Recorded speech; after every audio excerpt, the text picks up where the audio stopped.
Tayvan alarmda. Çin savaş uçakları orta hattı aştı. Sayın izleyiciler, merhaba. Çin Cumhuriyeti Milli Savunma Bakanlığı, Çin Halk Kurtuluş Ordusu'na ait uçak ve gemilerin Tayvan Boğazı çevresindeki faaliyetlerine ilişkin son durumu bugün kamuoyuyla paylaştı. Bakanlıktan yapılan açıklamaya göre, 24 Haziran sabah 6.00'dan 25 Haziran sabah 6.00'ya kadar, Tayvan Boğazı çevresinde toplam 43 Çin askeri unsuru, yani uçak ve gemi tespit edildi. Bu unsurlar arasında 37 adet savaş uçağı ve 6 adet gemi yer alıyor.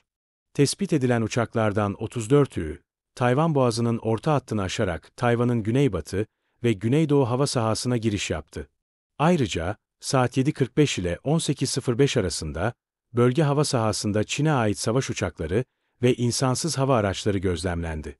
Bunlardan en az ikisinin doğrudan orta hattı geçtiği bildirildi.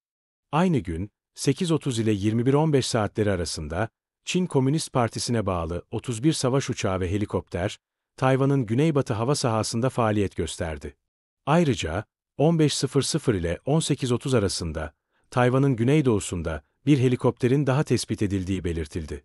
Çin Cumhuriyeti Milli Savunma Bakanlığı, ulusal ordunun bu hareketleri yakından izlediğini ve müdahalede bulunduğunu açıkladı. Gözlem ve önleme amacıyla görev uçakları ve donanma unsurları devreye sokuldu. Kıyı konuşlu füze sistemleri ise hazır konumda tutuldu. Bakanlık, halkı gelişmeleri dikkatle takip etmeye ve teyit edilmemiş bilgilere itibar etmemeye çağırdı.